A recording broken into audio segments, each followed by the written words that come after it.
െന്ന് വ്യോമയാന മന്ത്രി. സമഗ്ര അന്വേഷണ റിപ്പോർട്ട് 3 മാസത്തിനുള്ളിൽ പൂർത്തിയാക്കുമെന്നും മന്ത്രി. ദുരന്തത്തിലെ അവസാന മൃതദേഹം തിരിച്ചറിഞ്ഞ് കൈമാറി. DNA പരിശോധനയും തിരിച്ചറിയൽ പ്രക്രിയയും അവസാനിപ്പിക്കുന്നതായി സിവിൽ ആശുപത്രി.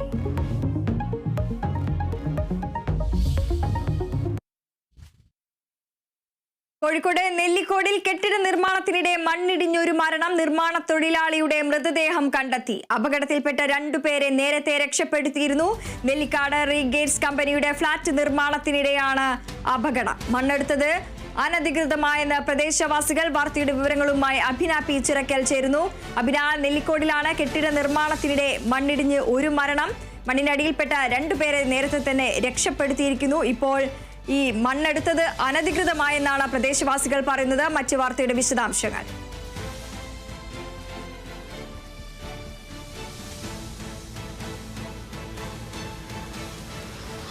വൃന്ദ, തീർച്ചയായും ഈ ഫ്ളാറ്റ് ഇവിടെ വരുന്നത് അനധികൃതമായി തന്നെയാണ് എന്നുള്ളത് കാണിച്ചുകൊണ്ട് നേരത്തെ തന്നെ നാട്ടുകാരും അതുപോലെ തന്നെ ജനങ്ങളെല്ലാം തന്നെ വലിയൊരു പ്രതിഷേധം നാട്ടുകാരുടെ ഭാഗത്തു നിന്നും ഉണ്ടാവുകയും ചെയ്തിട്ടുണ്ടായിരുന്നു. അതുകൂടാതെ തന്നെ ഈ ഒരു ഫ്ളാറ്റിന്റെ നിർമ്മാണം ആരംഭഘട്ടത്തിൽ തന്നെ ഇത് വലിയ അപകടത്തിലേക്ക് നയിക്കുമെന്ന് കാണിച്ചുകൊണ്ട് നേരത്തെ തന്നെ വേണ്ടപ്പെട്ട അധികൃതർക്ക് പരാതി ഉൾപ്പെടെ നൽകുകയും ചെയ്തിട്ടുണ്ടായിരുന്നു. തഹസിൽദാറിനും അതുപോലെ തന്നെ ജില്ലാ കളക്ടർക്ക് ഉൾപ്പെടെ പരാതി നൽകുന്ന ഒരു സാഹചര്യം ഉണ്ടായിരുന്നു. പക്ഷേ ഇതിന് അനുമതി ലഭിച്ചിട്ടുണ്ടോ എന്നുള്ളതിന് ഇതിനും ഉത്തരം പറയാൻ ഇതുവരെയായിട്ടും ആരും തന്നെ ഈ ബിൽഡിംഗ് ഉടമകൾ തന്നെ ഇതിന് കൃത്യമായ ഒരു മറുപടി നൽകുന്നില്ല എന്നുള്ളത് എടുത്തു പറയേണ്ട ഒരു കാര്യം തന്നെയാണ്. ഈ ഒരു അപകടം ഉണ്ടാകുന്ന സമയത്ത് തന്നെ ഈ നിർമ്മാണവുമായി ബന്ധപ്പെട്ട ആരും തന്നെ ഈ ഭാഗത്ത് ഉണ്ടായിട്ടില്ല. അതായത് ഈ ഒരു അപകടമുണ്ടായ സാഹചര്യത്തിൽ തന്നെ ഈ ഭാഗത്തുണ്ടായിരുന്ന, അതായത് ഈ സ്വകാര്യ കമ്പനിയുടെ ഉടമസ്ഥകളെല്ലാം തന്നെ ഇവിടെ നിന്നും മാറിയ ഒരു സാഹചര്യം തന്നെയായിരുന്നു ഉണ്ടായിരുന്നത്. അതുകൊണ്ട് തന്നെ കൃത്യമായി ഇത് സംബന്ധിച്ച കാര്യങ്ങളൊന്നും തന്നെ ഇവരിൽ നിന്നും കണ്ടെത്താൻ സാധിച്ചിട്ടില്ല എന്നുള്ളത് എടുത്തു പറയേണ്ട ഒരു കാര്യം തന്നെയാണ്. പക്ഷേ എങ്കിൽ പോലും ഈ ജനങ്ങൾ അല്ലെങ്കിൽ ഈ ഒരു നാട്ടുകാർ പ്രതീക്ഷിച്ചതുപോലെ അല്ലെങ്കിൽ തന്നെ അവർ കണ്ടതുപോലെ തന്നെ ഒരു അപകടം ഇവിടെ നടന്നിരിക്കുന്നു എന്ന് തന്നെ നമുക്കിത് പറയേണ്ടിയിരിക്കുന്നു. കാരണം ഇവർ നേരത്തെ തന്നെ ഒരു ആരോപണം ഉന്നയിക്കുകയും ചെയ്തിട്ടുണ്ടായിരുന്നു. കാരണം അനധികൃതമായാണ് ഇവിടെ ഇത്തരത്തിലൊരു പ്രവർത്തനം നടക്കുന്നത് എന്ന് ചൂണ്ടിക്കാണിച്ചുകൊണ്ട് തഹസിൽദാറും കളക്ടർക്ക് ഉൾപ്പെടെ പരാതി നൽകുകയും ചെയ്തിട്ടുണ്ടായിരുന്നു. ഇനി അറിയേണ്ടത് ഇതിന് മൗനാനുവാദം ആരെങ്കിലും നൽകിയതാണോ അല്ലെങ്കിൽ ആരും അറിയാതെ ഇവിടെ പ്രവൃത്തി നടന്നതാണോ എന്നുള്ളതിൽ ഒരു വ്യക്തതയാണ് ഇനി ഇതിൽ വരാനുള്ളത്. കാരണം ഇതുമായി സംബന്ധിച്ച ഒരു വിവരവും നാട്ടുകാർക്കോ അല്ലെങ്കിൽ ഇതിൽ വേണ്ടപ്പെട്ട ആളുകൾക്കൊന്നും തന്നെ ലഭിച്ചിട്ടില്ല എന്നുള്ളത് നേരത്തെ തന്നെ ഉന്നയിക്കുകയും ചെയ്തിട്ടുണ്ടായിരുന്നു. അതുകൊണ്ട് തന്നെ ഇത് കൃത്യമായി ഈ കഴിഞ്ഞ ദിവസങ്ങളിലെല്ലാം തന്നെ കനത്ത മഴയായിരുന്നു ജില്ലയിൽ ഉണ്ടായിരുന്നത്. ഈ മഴയുടെ സമയത്ത് തന്നെയാണ് ഇത്തരത്തിലൊരു പ്രവൃത്തി ഇവിടെ നടക്കുകയും ചെയ്തിട്ടുണ്ടായിരുന്നത്. ഈ പ്രവൃത്തി നടക്കുന്ന സമയത്ത് തന്നെ പല വീടുകളിലും വലിയ ഗർത്തങ്ങൾ രൂപപ്പെടുകയും അതോടൊപ്പം തന്നെ വിള്ളൽ രൂപപ്പെടുകയും ചെയ്തിട്ടുണ്ടായിരുന്നു. ഇക്കാര്യങ്ങളെല്ലാം തന്നെ നാട്ടുകാർ വലിയ രീതിയിൽ സംസാരിക്കുകയും അതോടൊപ്പം തന്നെ തഹസിൽദാറിനെ കാണുകയും സംസാരിക്കുകയും ഉൾപ്പെടെ ചെയ്യുകയും ചെയ്തിട്ടുണ്ടായിരുന്നു. പക്ഷേ ഇതിനു വേണ്ട നടപടികൾ കൃത്യമായി സ്വീകരിച്ചില്ല അല്ലെങ്കിൽ നടന്നിട്ടില്ല എന്ന് തന്നെയാണ് ഈ ഒരു ഘട്ടത്തിൽ മനസ്സിലാക്കാൻ സാധിക്കുന്നത്. അതിന്റെ ഏറ്റവും വലിയൊരു ഉദാഹരണം കൂടിയാണ് ഇന്നുണ്ടായ ഈ ഒരു അപകടം എന്നുള്ളതാണ് മനസ്സിലാക്കേണ്ടിയിരിക്കുന്നത്. ഏതായാലും നാട്ടുകാർ വിചാരിച്ചതുപോലെ അല്ലെങ്കിൽ അവർ ആശങ്കപ്പെട്ട അതേ ഒരു സാഹചര്യം തന്നെയാണ് ഇവിടെ സംഭവിച്ചിട്ടുള്ളത് എന്നുള്ളത് പറയാം. കാരണം ഈ ഒരു സംഭവം നടക്കുന്നത് ഏകദേശം 11 മണിയോട് കൂടിയാണ് ഈ ഒരു അപകടം സംഭവിക്കുന്നത്. ഈ അപകട സമയത്ത് ഈ മണ്ണെടുപ്പ് അല്ലെങ്കിൽ ഒരു നിർമ്മാണം നടക്കുന്നതിന്റെ തൊട്ടു മുകളിലാണ് ഷീല എന്ന് പറയുന്ന വീട്ടമ്മയുടെ വീടിരിക്കുന്നത്. വാടക വീടാണ് ഇവർ താമസിക്കുന്നത്. ഈ വീട്ടിലിരിക്കുന്നതിനിടെയാണ് വലിയൊരു ശബ്ദം കേൾക്കുന്നതും പിന്നീട് ആദ്യം ഈ മണ്ണ് താഴ്ന്നു പോകുന്നതാണ് ഈ വീട്ടമ്മ കണ്ടത് എന്നുള്ളതാണ് പറയുന്നത്. പിന്നീട് ഒന്നും എന്താണ് സംഭവിച്ചതെന്ന് അറിയില്ല. പിന്നീട് വീട്ടിൽ ഉൾപ്പെടെ മുറികളിലെല്ലാം തന്നെ വലിയൊരു വിള്ളൽ രൂപപ്പെടുകയും പിന്നീട് വീട് ഒന്നാകെ കുലുങ്ങുന്ന ഒരു സ്ഥിതിയാണ് ഉണ്ടായിട്ടുള്ളത് എന്നുള്ളതാണ് ഈ വീട്ടമ്മ നമ്മളോട് പ്രതികരിച്ചിട്ടുണ്ടായിരുന്നത്.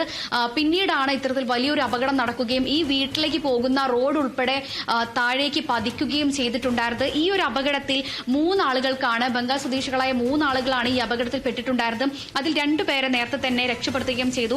അലക്സ്, ആദിഷ്, ഈ 2 പേരെ നേരത്തെ തന്നെ രക്ഷപ്പെടുത്തുകയും ആശുപത്രിയിലേക്ക് കൊണ്ടുപോവുകയും ചെയ്തിട്ടുണ്ടായിരുന്നു. ഈ ആശുപത്രിയിലേക്ക് പോകുന്ന വഴിമധ്യയാണ് ആദിഷ് ഇക്കാര്യം വെളിപ്പെടുത്തുന്നത്. അതായത് മറ്റൊരാൾ കൂടിയും ഈ ഒരു അപകടത്തിൽ പെട്ടിട്ടുണ്ട് എന്ന കാര്യം വെളിപ്പെടുത്തുകയും ചെയ്തിട്ടുണ്ടായിരുന്നു. പിന്നീട് 2 മണിക്കൂർ നീണ്ട രക്ഷാദൌത്യത്തിനൊടുവിലാണ് മറ്റൊരു എലഞ്ചർ എന്ന് പറയുന്ന ബംഗാൾ സ്വദേശി തന്നെയാണ് 30 വയസ്സുള്ള എലഞ്ചർ ഇതിനകത്തുണ്ടെന്നും പിന്നീട് ഇദ്ദേഹത്തെ 2 മണിക്കൂറിന് ശേഷം കണ്ടെത്തുകയും ചെയ്തിട്ടുണ്ടായിരുന്നത്. പക്ഷേ 2 മണിക്കൂറിന് ശേഷം കണ്ടെത്തിയിട്ടുണ്ടെങ്കിൽ പോലും ഇദ്ദേഹം മരിക്കുന്ന ഒരു സ്ഥിതി തന്നെയാണ് ഉണ്ടായിട്ടുള്ളത്. ഏതായാലും ഇപ്പോൾ എലഞ്ചന്റെ മൃതദേഹം കോഴിക്കോട് മെഡിക്കൽ കോളേജ് ആശുപത്രിയിൽ സൂക്ഷിച്ചിരിക്കുകയാണ്. പോസ്റ്റ്മോർട്ടം നടപടികൾക്ക് ശേഷം ബന്ധുക്കൾക്ക് വിട്ടുനൽകും എന്നുള്ളതാണ് അറിയാൻ സാധിച്ചിരിക്കുന്നത്. ബന്ധുക്കളെല്ലാം തന്നെ ബംഗാളിൽ തന്നെയാണ് കഴിയുന്നത്. അതുകൊണ്ട് ബന്ധുക്കൾ നേരിട്ട് വന്ന് ഒരുപക്ഷെ ഈ ഒരു മൃതദേഹം ഏറ്റുവാങ്ങിയതിനു ശേഷം ഏറ്റുവാങ്ങും എന്നുള്ളതാണ് അറിയാൻ സാധിക്കുന്നത്. കൂടാതെ മറ്റ് 2 പേർ, അപകടത്തിൽ പരിക്കേറ്റ അലക്സ്, ആദിഷ്, ഈ 2 പേർ ഇപ്പോഴും നിലവിൽ ചികിത്സയിൽ തന്നെ തുടരുന്ന ഒരു സ്ഥിതിയാണുള്ളത്. കൂടാതെ മറ്റൊരു കാര്യം എന്ന് പറഞ്ഞിട്ടുണ്ടെങ്കിൽ കൌൺസിൽ മേയർ ബീന ഫിലിപ്പ ഇതുമായി ബന്ധപ്പെട്ട് നേരത്തെ ഒരു പ്രതികരണം ഉണ്ടായിരുന്നു. അതിൽ പറയുന്നത് ഈ ഒരു നിർമ്മാണം നിർത്തിവെക്കണം എന്ന് കാണിച്ചുകൊണ്ട് നോട്ടീസ് നൽകിയിട്ടുണ്ടായിരുന്നു എന്നുള്ളൊരു കാര്യം പറയുകയും ചെയ്തിട്ടുണ്ട്. പക്ഷേ ഇത് എന്തുകൊണ്ടാണ് ഈ ഒരു പ്രവൃത്തി ഇവിടെ നടന്നത് എന്നുള്ളതാണ് കൃത്യമായി ഇനി ഇതിൽ അറിയാനുള്ളത്. ഒരു പക്ഷേ ആരെങ്കിലും മൗനാനുവാദം നൽകിയതാണോ അല്ലെങ്കിൽ ആരും അറിയാതെ നടത്തിയ ഒരു നിർമ്മാണ പ്രവൃത്തിയാണോ എന്നുള്ളതാണ് ഇതിൽ അറിയേണ്ടിയിരിക്കുന്നത്. ഏതായാലും നിലവിൽ പോലീസ് ഇപ്പോൾ അസ്വാഭാവിക മരണത്തിന് കേസെടുക്കുകയും ചെയ്തിട്ടുണ്ട്. വൃന്ദ. ശരി, അഭിനയാണ് വിവരങ്ങൾ പങ്കുവച്ചത്.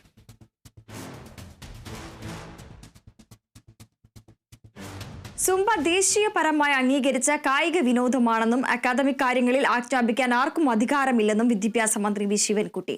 സ്കൂൾ സമയം, യൂണിഫോം എന്നിവയിൽ ബോധപൂർവം പ്രശ്നങ്ങൾ ഉണ്ടാക്കുകയാണ്. കാര്യങ്ങൾ തീരുമാനിക്കാൻ സർക്കാർ ഉണ്ടെന്നും മന്ത്രി പറഞ്ഞു.